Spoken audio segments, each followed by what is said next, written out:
Good afternoon, everyone. On this wet and rainy day, I personally feel like a drowned rat just navigating my way from my car to this classroom. Happy to see all of you. It is the last day of week 11 for us, and we are going to finish talking about social psychology today, and then also we're going to double back and talk about behaviorism. I'm not the biggest fan of behaviorism. You might guess that by what I've had to say about it, but it is really a very important time in history, so I will set aside any personal bias, and we will definitely get to that today. All right. How's everyone doing? Woohoo, okay, I really like that. Was that an authentic woohoo? Seemed kind of authentic. Yeah, kind of a motivating woohoo. All right. Tell me what you remember about social psychology from our discussion on Tuesday.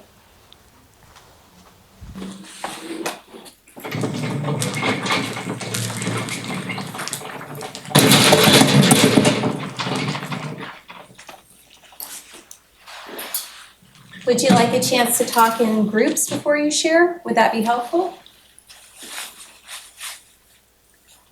No, absolutely no comment? Okay. Social psychology is just how people look and perceive other people in social scenarios. Good, okay. How people look and perceive other people in social scenarios, right? And then to tag on to that, I would say it's also how we ourselves perceive ourselves in others, right? Yeah, so sort of this inner to outer, and then how the outer influences ourselves. Very good, good start. Others?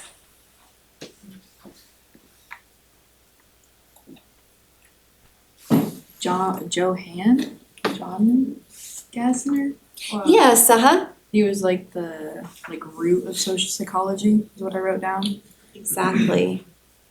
But he would exercise people. He did, right? And I made the bad joke, not on the treadmill, but rather, and he exercised only Catholics, right? So he could get rid of demons if you were Catholic. That was like a starting point A, all right? And how did he go about exercising these demons?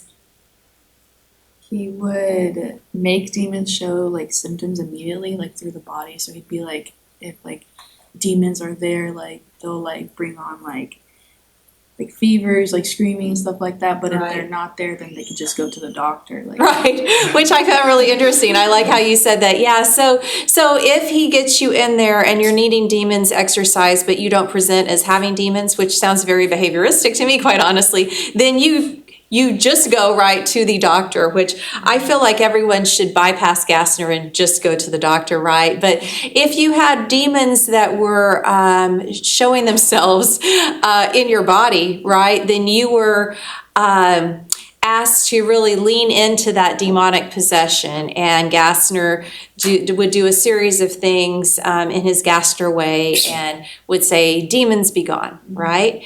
And some people really showed recovery from symptoms doing this, okay? As we'll talk about in social psychology, we would ask ourselves, and hopefully people would be asking themselves this question back then, is that due to what Gassner did, or is it more a psychosomatic thing of you've had the demons exorcised and so you feel better, or if you go through this exorcism, you should have something to show for it, which is you are now cured, right? Okay. So Gassner inspired who? Who was greatly inspired by Gassner? Mesmer. Good, very good. Mesmer. And Christina, can you tell us something about Mesmer? I think that I heard your voice in the group on that. He thought he could heal people with using his hands. Yeah, exactly. And so, Swallow iron fillings. yes. And yeah. Yeah, that's great. So first of all, he thought that his hands possessed special power. Okay, so he could have his hands near someone, right? And I'm not going to go up to you, but put their hands on there, and they had a headache, and so whoosh, and headache be gone, right? Iron fillings help with this, or filings. I'm sorry. So have the person swallow some iron filings, right? And then hands are there, I don't know, some sort of buzzy zzz, maybe you couldn't hear it, but that was going on. And then a lot of people felt better. after that. All right. Tell me a little bit more about this Mesmer character. So he comes to find that he possesses animal magnetism. Okay. He is somewhat of a character from the get-go when we look at his dissertation and we find out posthumously that he plagiarized the dissertation, right? But during his lifetime, it wasn't found to be true. I wonder if that had happened, if it might have changed the trajectory of his life and therefore the trajectory of psychology, really, right? But that didn't happen until after his death. So he's on the circuit. He marries a very wealthy lady. And that puts him in this upper echelon of society, which back in the day in Europe, there were definitely classes of people, right? So he's in this upper class. He's rubbing elbows with the like of Benjamin Franklin and Mozart. We talked about him becoming friends with Mozart, and he showed some musical acumen on the glass harmonica to the extent that Mozart actually wrote a piece for Mesmer. So, and you don't even have to picture it kind of in your mind. We saw in that video how he would be around lots of people, kind of Victorian sort of costuming that look. And he went from doing sort of hands, right, to help cure people to doing what? There's a French word for... Yeah, I think baguette or bouquet, I will always bludgeon that, right? Because, you know, I've spent a lot of time in Oklahoma, but and less time in France. And this was, in short, it was a big pool, right? So about this tall. What was the water just there and people were healed through the water, which some cultures or religions say you can do, right?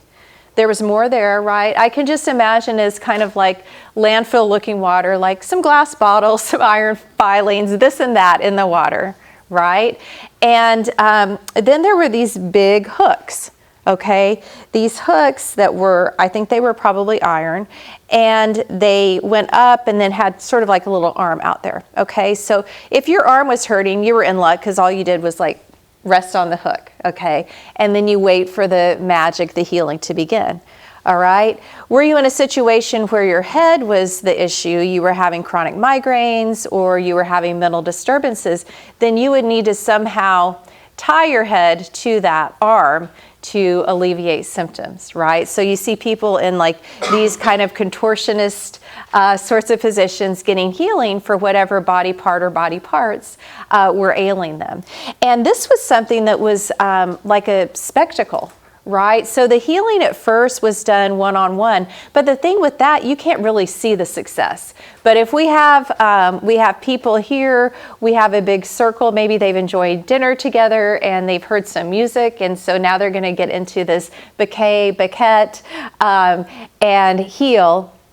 There was power in that social situation, right? So you see someone who is unleashing the demonic possession, and all of a sudden you're unleashing it too. Are you unleashing it because you have yourself tethered to this, right? Maybe. Or are you unleashing it because you see the power of the situation and just psychologically you're influenced by other people, or socially you're influenced, okay? So anything else to say about Mesmer or to mention about that?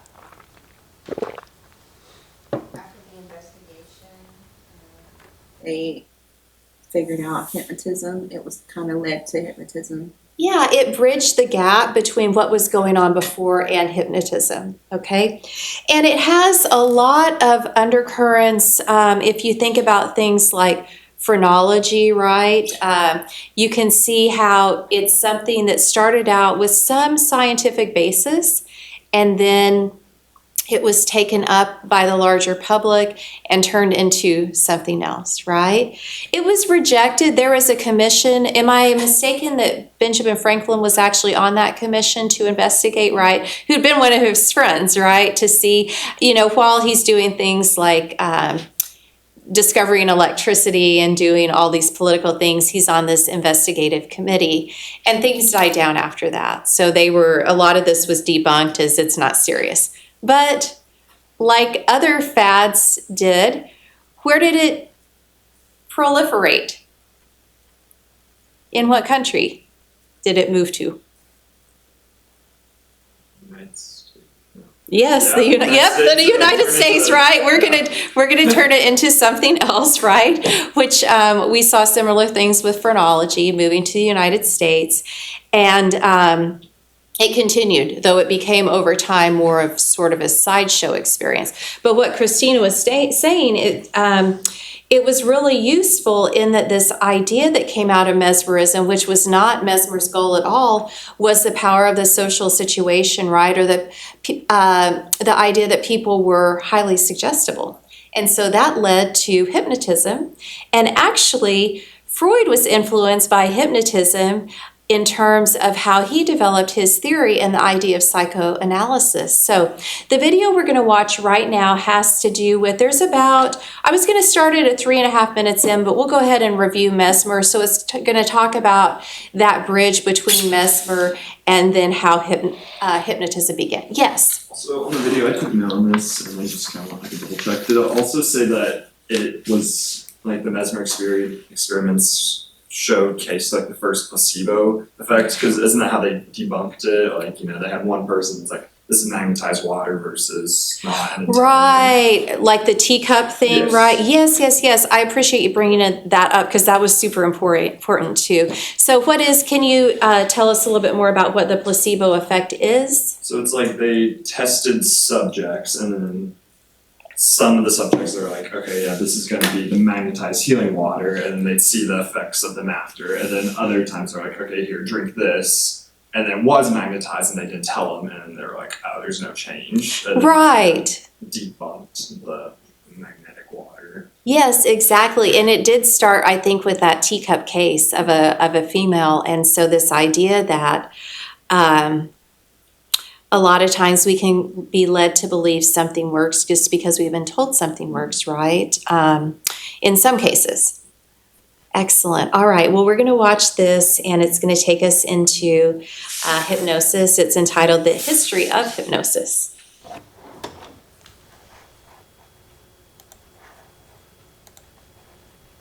Oh my. Okay, let me lower that down a tad.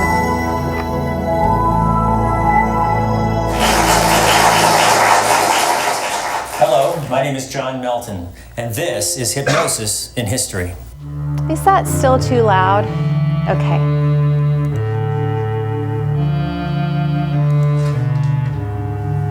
Hypnosis as we know it today had its origins in the unique medical practices of Dr. Franz Anton Mesmer, a physician who lived in Vienna, Austria during the mid-18th century. Mesmer was a fervent believer in the more esoteric aspects of Western medical tradition, including the influence of astronomy and magnets on human health. In 1774, during a magnetic treatment with a female patient, Mesmer felt that he perceived a fluid flowing through the woman's body whose flow was affected by his own will. He eventually named this fluid and its manipulation animal magnetism, and developed an elaborate theory regarding its effect on health. Mesmer believed that every individual had magnetic fluid flowing through channels throughout his body, and that blockages in the flow of this fluid caused emotional or physical disease.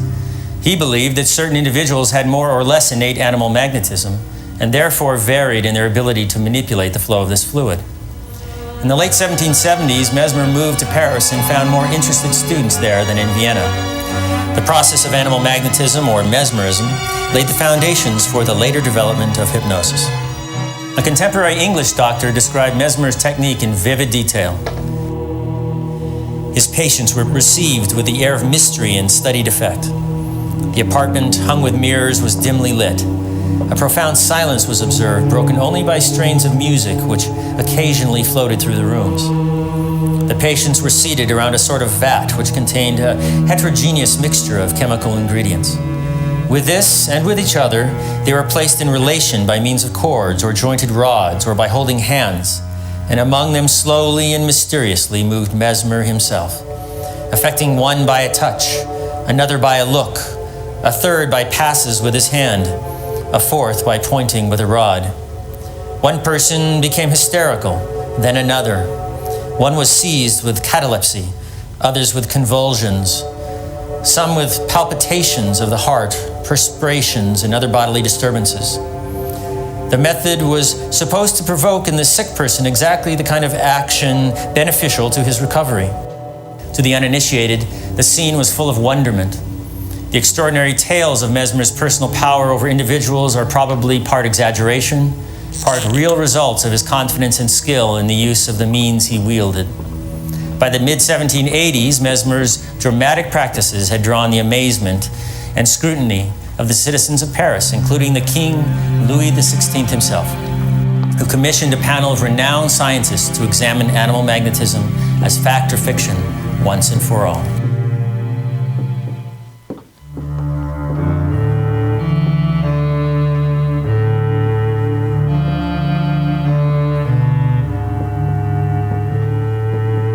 Louis XVI's panel included medical doctors from the Royal Faculty of Medicine in Paris, as well as respected scientists from other fields.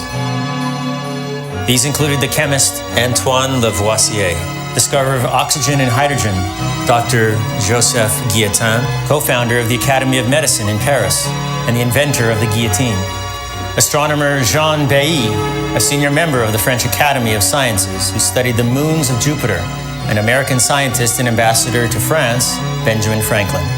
After months of investigation and observation, the commission determined that Mesmer had not discovered a real physical fluid, that the human body did not contain previously undiscovered channels, and that any effects of his treatments were due to solely the imagination of the subjects. His reputation ruined by the commission's findings, Mesmer returned to Vienna the following year, eventually returning to the countryside near his place of birth, living out the last 30 years of his life in near total obscurity. Though the idea of animal magnetism had been debunked within scientific circles, a number of individuals continued the practice into the 19th century, many making their own unique changes to the underlying theories and procedure, some performing it in stage mesmerism shows. Mesmerism took a turn towards something closer to modern hypnosis with one of Dr. Mesmer's followers, the Marquis de Puységur, a lower nobleman of the French aristocracy. The story of his session with a peasant named Victor is widely thought to be the first use of mesmerism to improve the mood or psychological state of a person.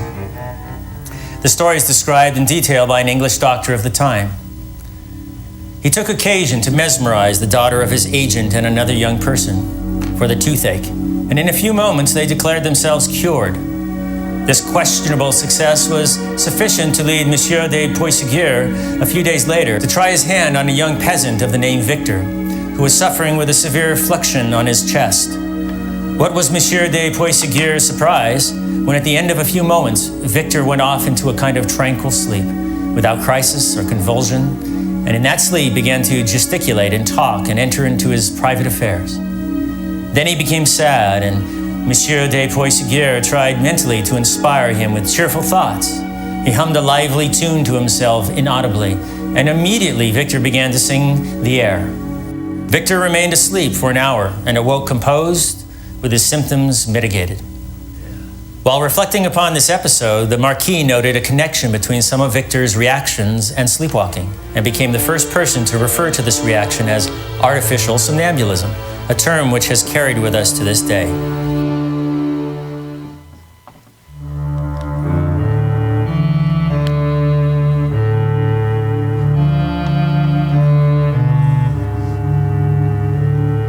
Though Mesmer's theories about the mechanics of animal magnetism were proven to be false, many early mesmerists continued to practice and expound upon their own theories and procedures into the 19th century. One of these early practitioners was a man named Abbé Faria, who wrote a book on the subject in 1819 entitled On the Cause of Lucid Sleep. Abbé Faria was near the end of his life when he wrote this work, and the road which led him there reads like a novel, literally. He was the real-life basis of a character of the same name in the Alexandre Dumas classic, The Count of Monte Cristo. But the real-life Abbé Faria did not die in prison like in the novel, but eventually served out his prison sentence and moved to Paris, where he became fascinated with mesmerism. Born in Portuguese colony on the coast of India in 1746, he spent the majority of his life as a Catholic priest and a doctor of theology. In his 40s, he became involved in an attempted revolt in his native India and fled to France, which itself was in the throes of its own revolution. He befriended many notable revolutionaries during this time, which was suspicion enough for Napoleon Bonaparte to throw him into the infamous Chateau d'If prison for nearly 20 years. Based on his lengthy observations of mesmerism, once he was free, he wrote his influential book, which put forward the idea of mesmerism was a mental process of the subject. He called the state lucid sleep and explained it as the result of a combination of visual fixation and mental fatigue. Just a year later, another mesmerist, Etienne de Cuvier, published the first work to name the phenomenon hypnotism and call the practitioners hypnotists, based on the Greek word for sleep. The first recorded instance of using hypnosis for anesthesia in surgery was on April 12, 1829 in Paris. Dr. Jules Cloquet worked in conjunction with a local mesmerist by the name of Chaplin to perform surgery on a female patient with breast cancer. Herbert Mayo, an English surgeon, described the operation. She was prepared for the operation by Monsieur Chaplin, who on several successive days threw her into a trance by the ordinary mesmeric manipulations. She was then like an ordinary sleepwalker and would converse with indifference about the contemplated operation, the idea of which, when she was in her natural state, filled her with terror. During the whole of the operation, the patient in her trance exhibited not the slightest sign of suffering. Her expression of countenance did not change, nor was the voice, the breathing, or the pulse at all affected. When asked by Dr. Mayo why he did not begin utilizing this state for all his operations, the French doctor replied that he had not dared, that the prejudice against mesmerism was so strong at Paris that he probably would have lost his reputation and his income by doing so. The public distrust of mesmerism led to many such instances of hypnotists keeping their results quiet, without publication, which in turn contributed to the air of mystery surrounding the subject.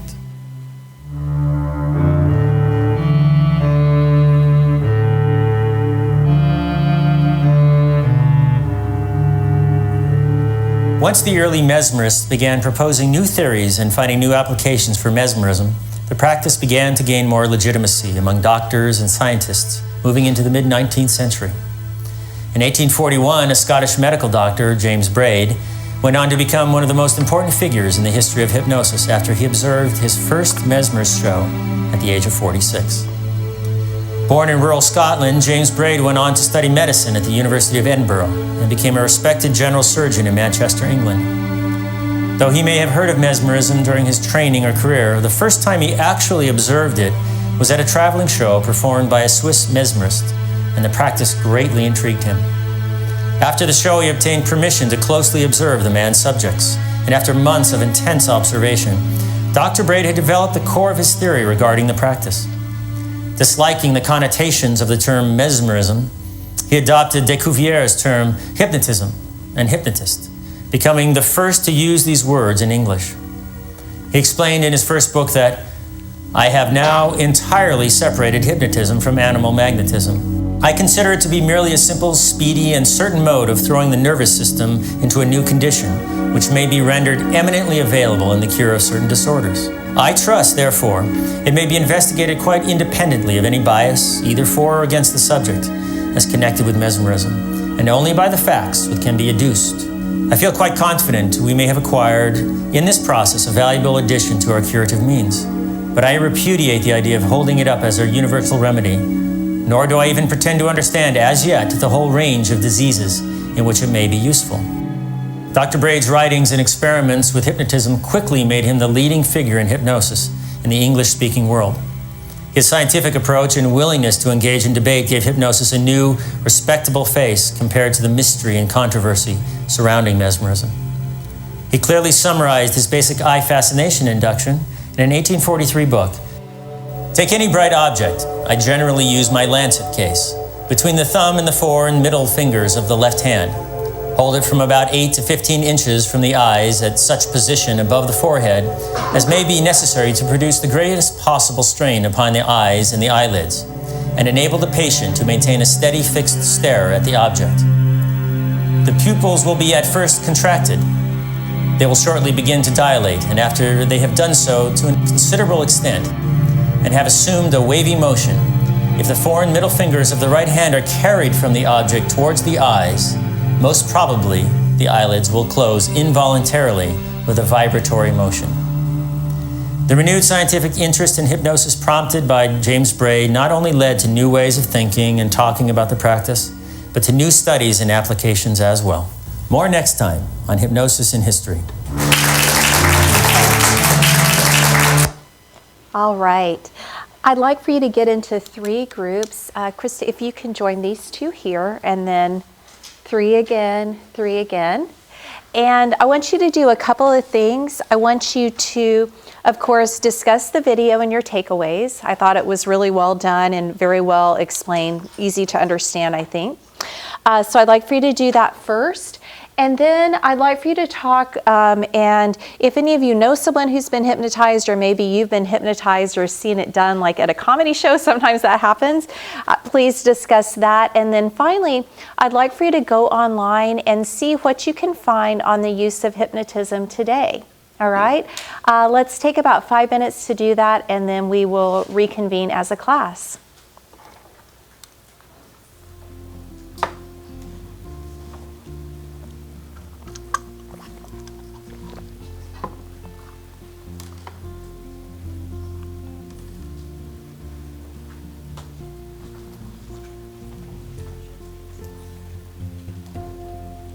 I'm very squeaky.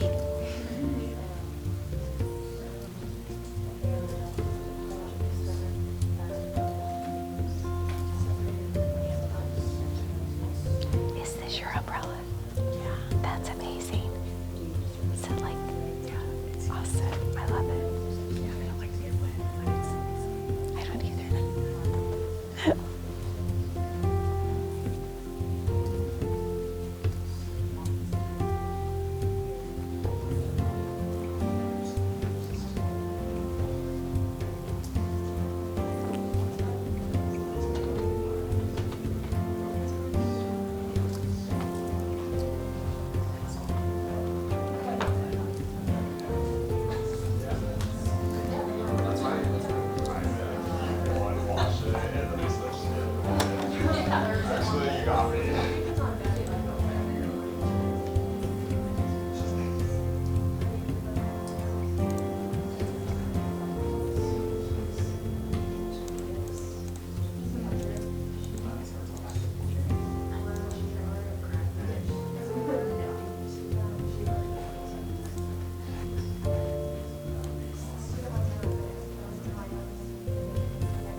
As did everybody.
Bless you.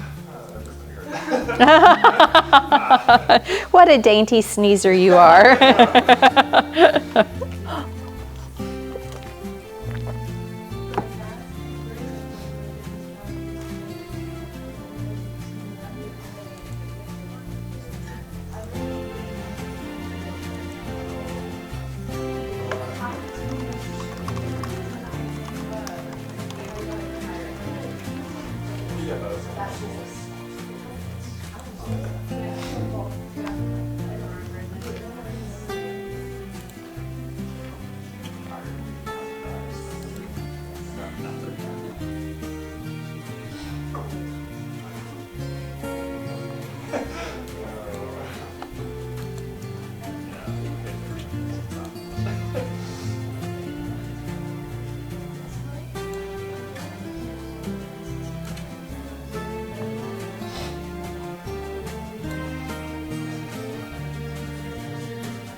Okay, let's take one more minute.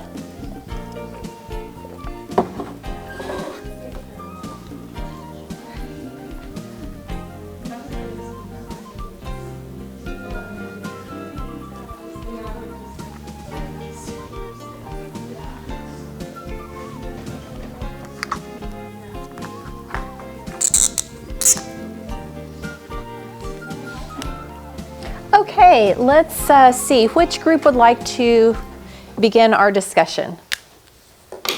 If you're the first group, you have all new material for us, right? One thing we talked about was James Braid and like how he was the first to like bring up hypnotism and how he separated the animal magnetism and hypnosis. Okay, hang on one second. And he needed to do that because it was completely non-credible, right? So he wanted to make sure that even though he was inspired by this, make sure this is not this. I am not this thing. Yeah, good. Okay, keep going. Like more takeaways from the video or Yeah, a takeaway or two, and then what you found maybe online or your own experiences of hypnotism. We also kind of talked about how we thought it was interesting that they used it as like entertainment almost. Like they did shows and had people come watch. It's supposed to be like a medical procedure, right? So Right, I think that's really interesting that They want some clout. So entertainment value there. That was also a medical procedure, all right. Okay, and any experiences with hypnotism? One of my teammates just tried it. I don't know if you're familiar with the term the yips. It's like a catcher unable to throw the ball back to the pitcher, basically. And so she has that. So she tried like the hypnotherapy, and she went to a few sessions, and it didn't. It helped her a little bit, Okay. but I think that might have been a little bit of a placebo because she didn't get the full expected effect.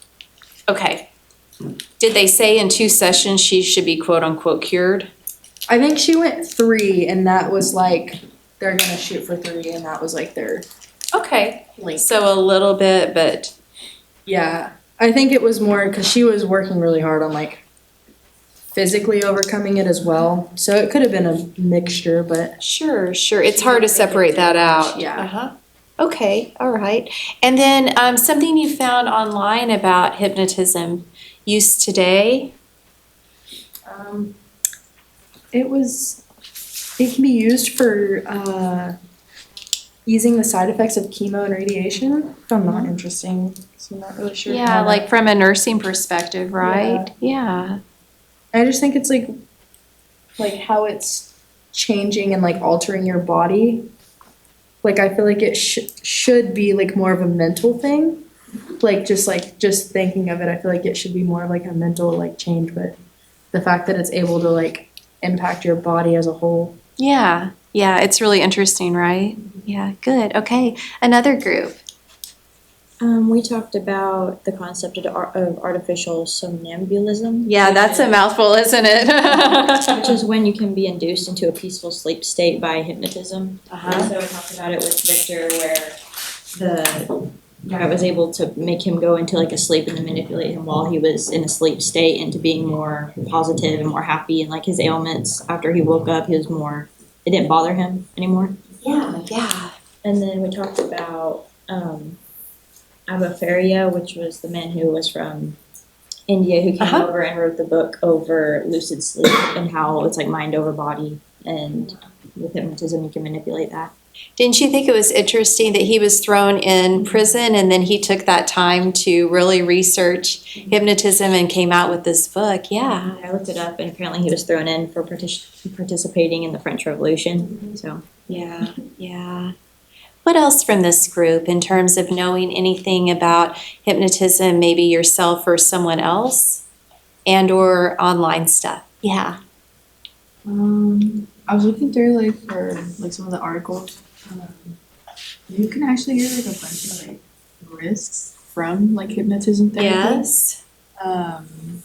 It's kind of ironic because hypnotism can like help with anxiety or like stress or stuff like that. Sure. But then one of the risks is increased anxiety or like fatigue and everything. I thought that was kind of interesting. So the findings are mixed on that, right? And then there's both, you have to take the client into consideration as well as the therapist. You want a therapist who's definitely, by the book as it were, and isn't doing something odd, because once you're under the power of someone else and they're highly suggestible, you have a lot of power in that situation, right? And so good or bad could come out of that. So yeah, it is very mixed, and I'm glad you mentioned that. Okay, our final group. I'm not sure the Tane, about the discovered that the mesmerism effectively anesthesia. Mm-hmm. Yeah, that's super interesting, right? That we can do that before performing surgery on a cancer patient, right? We also have the artificial. Yeah. Yes. And the eye fascination, like Mhm. you remember movies from like the 50s, 60s, like it was always like with the pocket watch swinging. Yes. You're getting sleepy, very sleepy. Circle, it's constantly moving. Yes, Just uh-huh, something to focus on it. uh-huh. We found basically the same as everybody else. It's still used for psychological treatment, for dental treatments, Went down the rabbit hole. several Yeah, years ago. yeah, you can go down with this topic in particular. It's pretty effective in like cessation treatments, specifically like tobacco. Yeah, smoking, it's been used for a long time to help people stop smoking. I know for, I would say 80s, maybe, it might have even progressed into the 90s, but they used to think, hey, so we get rid of a lot of this anxiety, we can help people remember better, so like witnesses to crimes. Mm-hmm. When the reported that the UFO abductions were all to help people remember to overcome those mental blocks. And Yes. one of the reasons it fell out of favor is because of that suggestibility. Mm-hmm. Even if the practitioner was not actively like, oh hey, tell me more about like, even if they weren't actively suggesting something, a lot of the biases that we have as human beings, like wanting to please other people, particularly come into play. So a lot of times, like the people who were hypnotized to remember things that they thought maybe the hypnotizer wanted them to remember. Sure, Or sure. like in the case of like PD, like something that the therapist or the detectives wanted them to remember, all of a sudden now they could. Yeah. Before.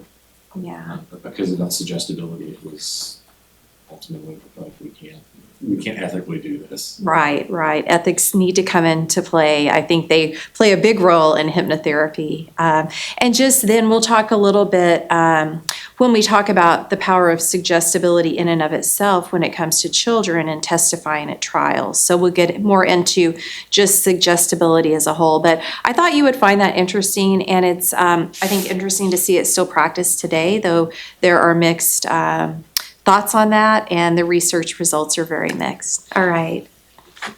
Well, we will go ahead and start from here. So real quick, just an aside. Yes. I do remember that it was always like the idea behind a lot of movies, like you hypnotize people and tell them like rob a bank for you. So Yes, when somebody is under hypnosis, like you cannot suggest that they do something that is against their moral code. Mhm. So if you don't have it in you to rob a bank, you're not gonna rob a bank when you're yeah. under hypnosis. It's interesting, right? Yeah. Okay. So tying in with all of this, Especially with Mesmer's work, was the idea of social contagion, the spread of ideas, thoughts, or behavior patterns in a group through imitation and conformity. And we can see this happen in the moment, but we also can see it happen over time, right? This social conformity that takes place when you see other people doing something, you may be more likely to join in. Let's say you feel strongly about a certain cause, but there are like 10 people who were picketing for this cause, all right? Then you see 20, then you see 30, and you start to join in. And maybe you feel sort of neutral about it, but because there's so many other people joining in, you add to that. So the power of the group. Social facilitation, when an act or behavior increases in strength or intensity when performed within a social or group setting. We also have something called groupthink. Have you heard of that term before? Yeah. Okay. This is the student of Mesmer who discovered artificial somnambulism. I'm not good with that. Okay. There are way too many consonants in there. Peaceful sleep-like trance state that you talked about that could be induced in magnetic therapy during which subjects showed increased suggestibility. Okay. Things that happen after you're hypnotized. Post-hypnotic amnesia. This is the phenomenon of forgetting events that unfolded during a trance state upon awakening. But when re-mesmerized, trance experiences are recalled. And I like to think about this in terms of after a dream. Like during the dream, if you're lucid dreaming and you feel like you're part of that dream, right? You can feel physically like you're there. And maybe immediately after you wake up, you could remember sensations from the dream and maybe some of what was going on, even if it was bizarre. But after time, you're going to start forgetting some of that, right? Freud and others say that our dreams reveal a lot about who we are as people. So if you're someone who does lucid dream, it would be interesting for you to keep a journal of your dreams and see if you encounter sort of themes when you dream, or if the dreams in any way maybe are a reflection of what you're experiencing during your day. Post-hypnotic suggestion. The completion of a suggested act after awakening from a trance state. The subject also forgets having been instructed to perform the act and will often fabricate a plausible but incorrect explanation. So based on a suggestion. Again, someone who may be prone to people pleasing might do this. Okay, lucid sleep, that is when you go into a deep trance state. Okay, in the video, the speaker mentioned that these hypnotic suggestions, getting person into a state of being hypnotized, could also be used to help anesthetize a person during surgery. Something that I'm going to look at, just because now I'm curious about it, is how often that's used in the United States now. I don't know, but I want to find out, as well as around the world. Think if you could use that. Anesthesia is really expensive, right? And becoming an anesthesiologist is a major thing. So if we were able to do that, it would be interesting, right? Yeah. Because we know anesthesiology comes with its own risk. Okay, this group talked about James Braid, and he helped the subject of hypnotism achieve some scientific respectability. He's like, don't even think of me as a mesmerist, but think of me as a hypnotist. Okay, something we don't have time to talk about, but something I will post, I'll post either in announcements or on the content, is information about the Nancy School of Hypnosis.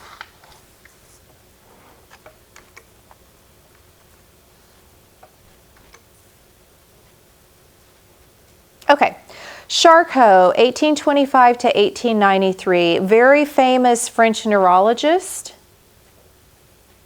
And this is an interesting argument. He argued that hypnotic susceptibility and hysteria were essentially the same thing, with hypnotic suggestibility simply a symptom of hysteria. He brought these subjects into the scientific mainstream, but his ideas about their cause were refuted, and he founded a school himself. And so there is the school. And you see the woman looking very hypnotized, right? We hope that's what's going on, okay? Hysteria, we'll talk about that just a little.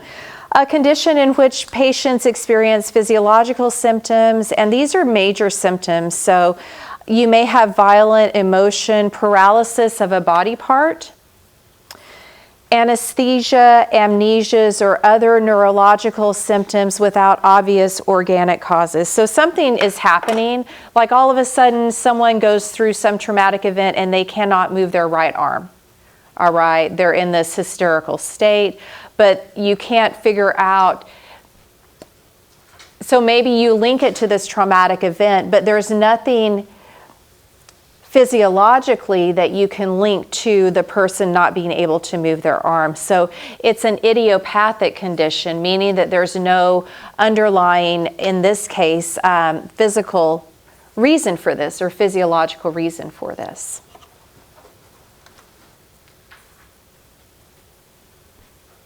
Okay. Grand hysteria back in the day was this idea of a pure form or type of hysteria.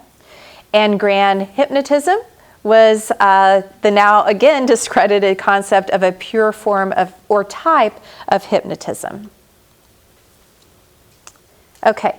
Blanche Whitman, if I can find something on her, a video or some more information. She had dramatic spectacles. She was known as the Queen of Hysterics. I don't know if you would want to be known by that title, but a little bit of a infamous person in that respect. Okay. I thought this was interesting. Binet is known for working with children and known for intelligence testing, but he actually worked as an assistant to Charcot, and he investigated good old Blanche. Later found much more fame in terms of what he did in intelligence testing and establishing ways to test intelligence. Remember, it went through some various forms. I don't know, several weeks ago you took the intelligence testing to see where you would land if you would be a soldier or further up the proverbial food chain in the Army, right? And we looked like we were going to be frontline, right, based on that intelligence test. Or many of us were going to be frontline.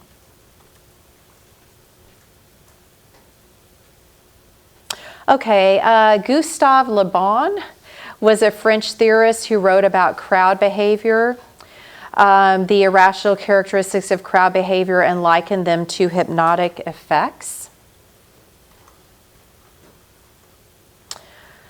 All right, Binet's experiments on suggestion. This was someone who collaborated with Binet, and earlier, before collaborating, was a student of his, that looked at lab-based studies of suggestibility in children.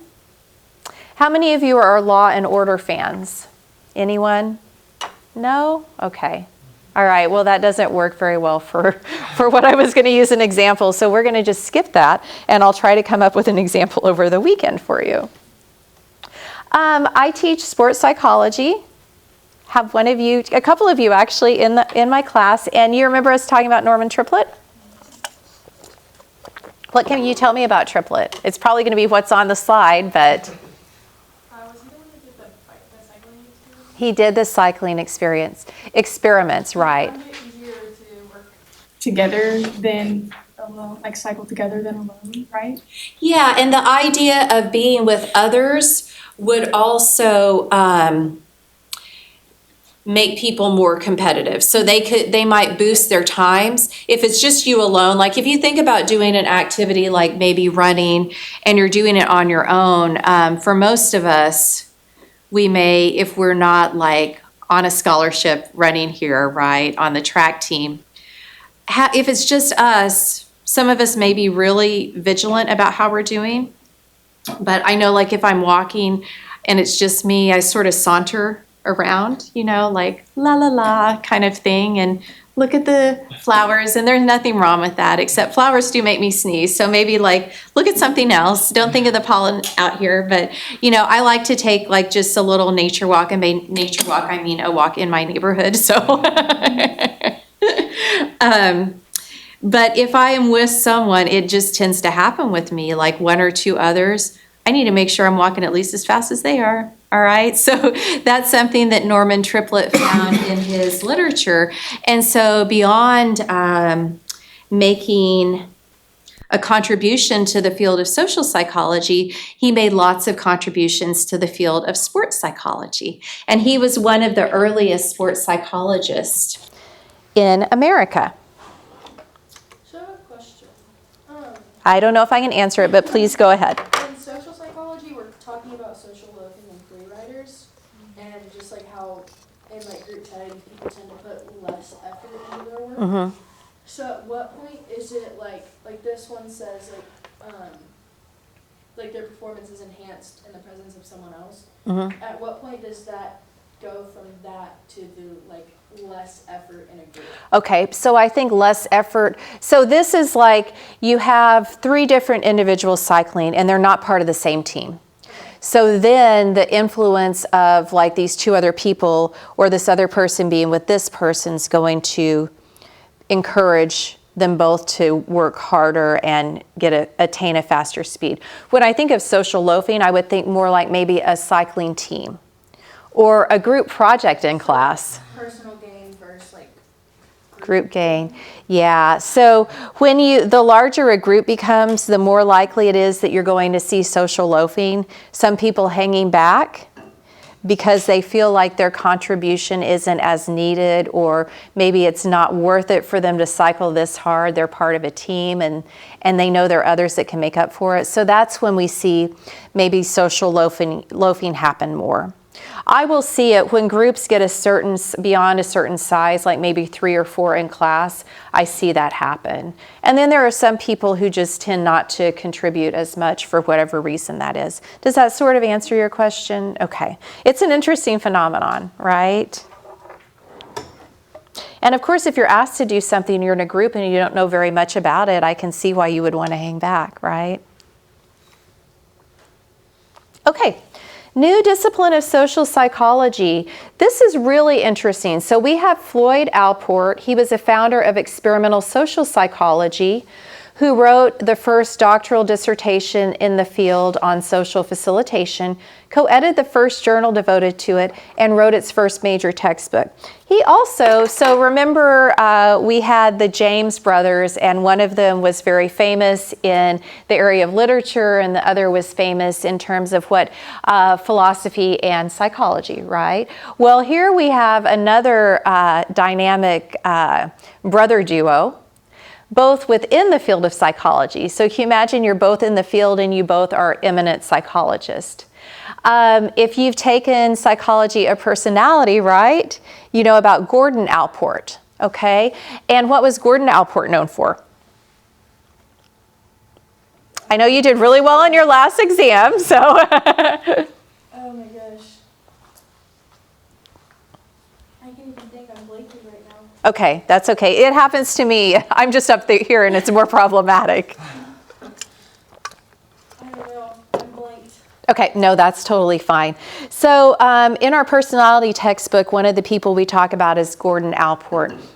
And he talked about something and you'll go, oh yeah, the family constellation. Yeah. All right, how birth order impacts the development of our personality. Okay, all right. So you're getting that. He had a lot of different, I would say, contributions to the field of psychology. He also believed that in life we are trying to obtain, that life is about attaining work, satisfaction, love, and social, right? So those are the 3 goals that we're trying to attain in life, and we want a good balance of those. So I just find it really interesting, everyone with me, that there are 2 such famous psychologists, but they were interested in slightly different things. I can only imagine there was a competition that went on between both of them.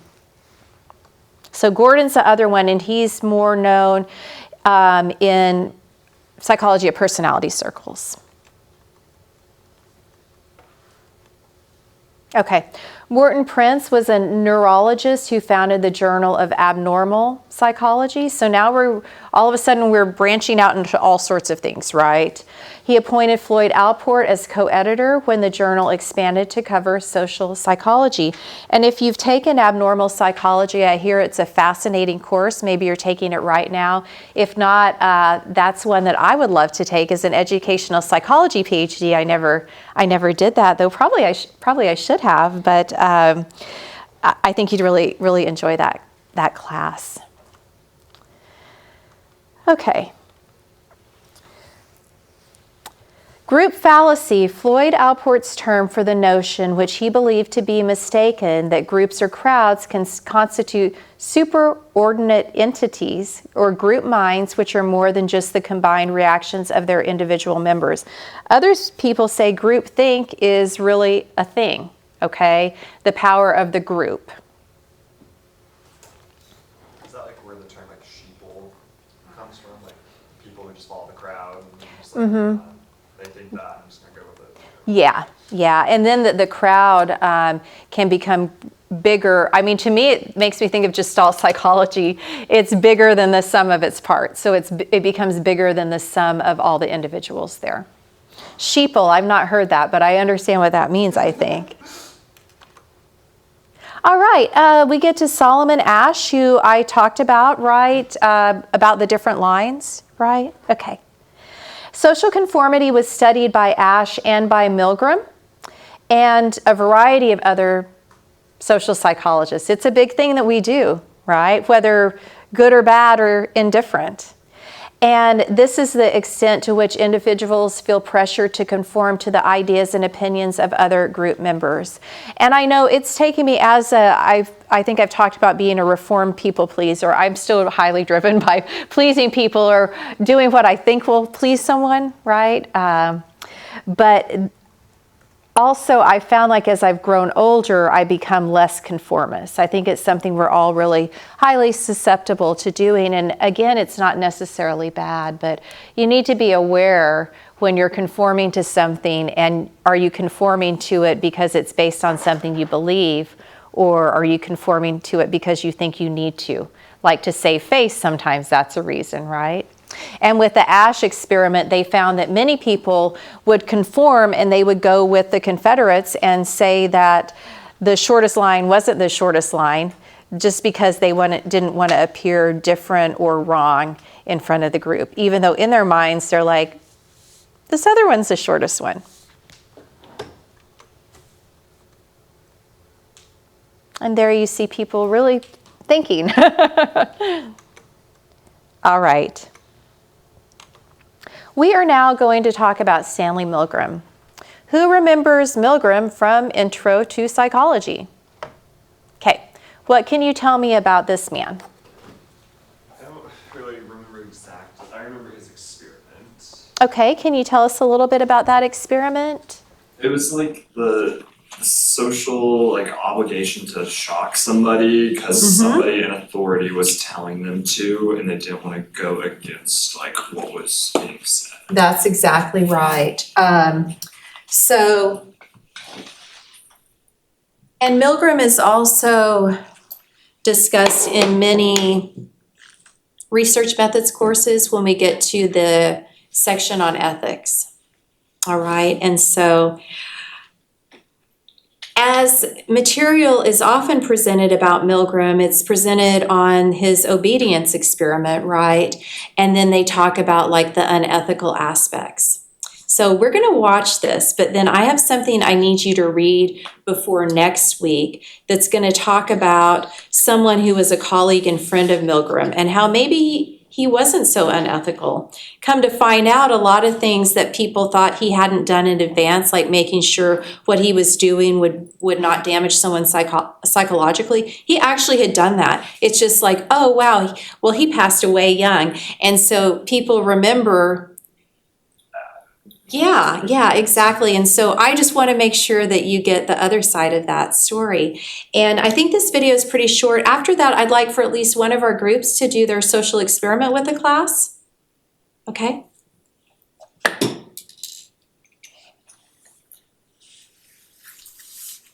And actually, you know what? Before we watch this, I think that needs to be done. Okay? So we'll do that right now so we have time. All right, what group wants to go first? Is this social loafing? I don't know. Yes. I have a question. Were we supposed to do like, how do I explain it? Like the actual experiment itself, or? Yeah, so if you don't have that ready, it's okay. But this group, do you have it ready? Yeah, okay. So what do I need to do? You're okay. You're good. You don't have to do anything. Okay, so are you ready to do instructions? Yeah. Okay, so take it away, nice and loud so they can hear you out in So TV land. You're gonna get with a partner. How many people do you have? 9. We can do a group of 3. It'll be fun. But you'll get with a partner, and you both want a piece of paper. And what you're gonna do is like you're gonna write down things about yourself that you like. You know, I'm not gonna give you examples, otherwise that'll ruin it for me. But you write down things about yourself, and then like your favorite foods or like stuff like that. And then So maybe just part one. yeah. Okay, So Do then that. you're okay. Yeah, okay. Does it make sense that I'm Yeah. saying? Okay. Yeah. All right. And they have what, 2 minutes for this? Yeah, just take a couple minutes to do it as long as. Great.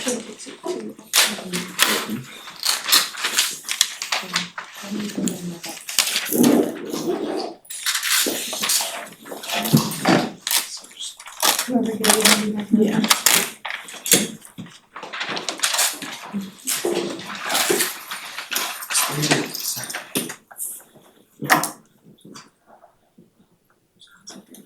Things that we like about ourselves first. Or just like attributes, right? Yeah. And likes and Yeah, things. just certain things about yourself that are like your favorite. Okay. You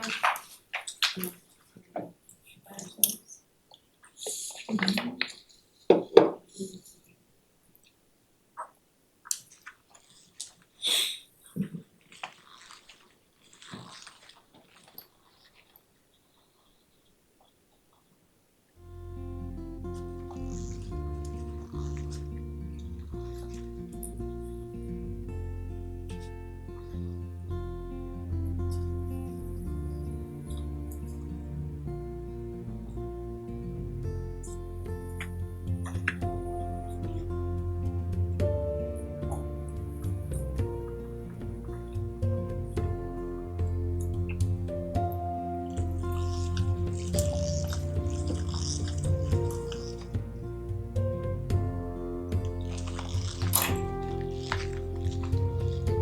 And then when everybody feels good about what you have, you can stop. How many are we shooting for?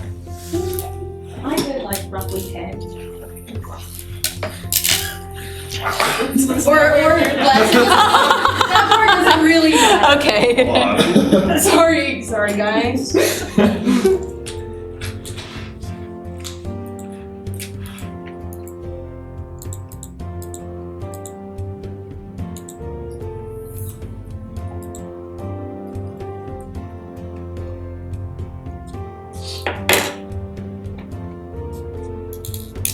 And then when you're done with that, you're gonna go on the same piece of paper, you're gonna write down stuff that you think your partner likes, just based off of the impression you've gotten of them so far this semester. About like themselves. Yes, yeah.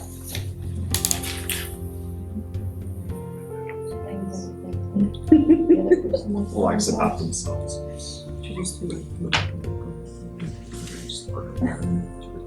Oh,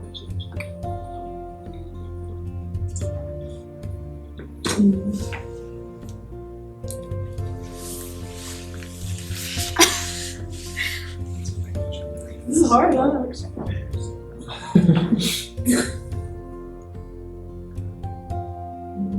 Does this part scare you? Kind of. Make you uncomfortable, that's what I should have said. If so, I can hypnotize you into a state of calmness. Yeah, no, I'll be Let me get my stopwatch or my little.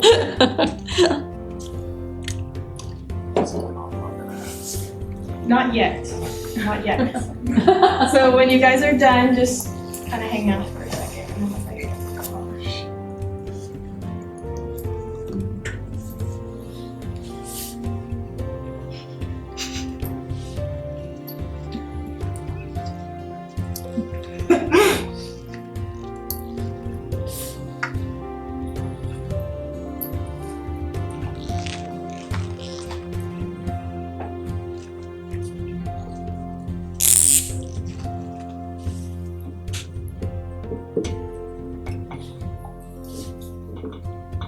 All right, and then once you're done, you guys are gonna compare notes and talk about how that made you feel. What are you eating exactly?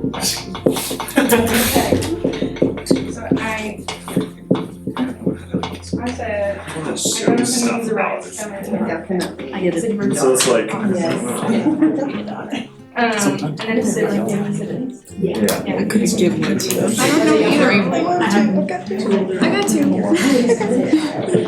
You like, okay. Oh yeah, it's so much No, more. it's okay, I got that one. You like coffee? Oh god, no, actually. I can What about you're very like kind of outgoing. Yes, okay, good. I got that.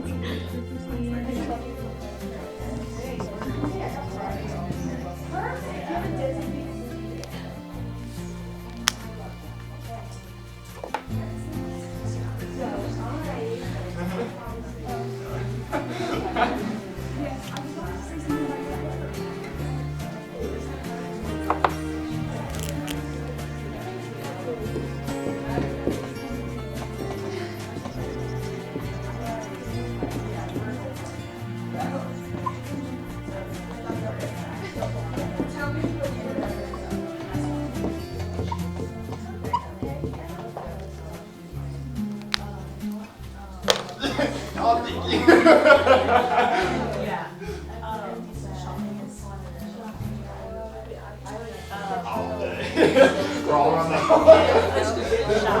But I don't know yet. But I'm not like, yeah.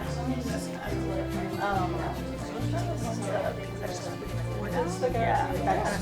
There's no specific amount. So you're all good, yeah. No, I like that. I like that. I'm not very shy. I feel like it's kind of effort. You know what I mean? Thanks. I don't know. I just struggle with self-image. Like bipolar and like determination towards things. So it's like one thing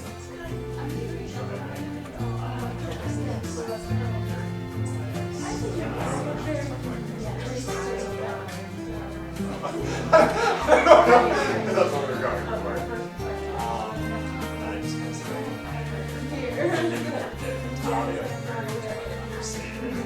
Let's take 20 more seconds and we're going to talk very quickly.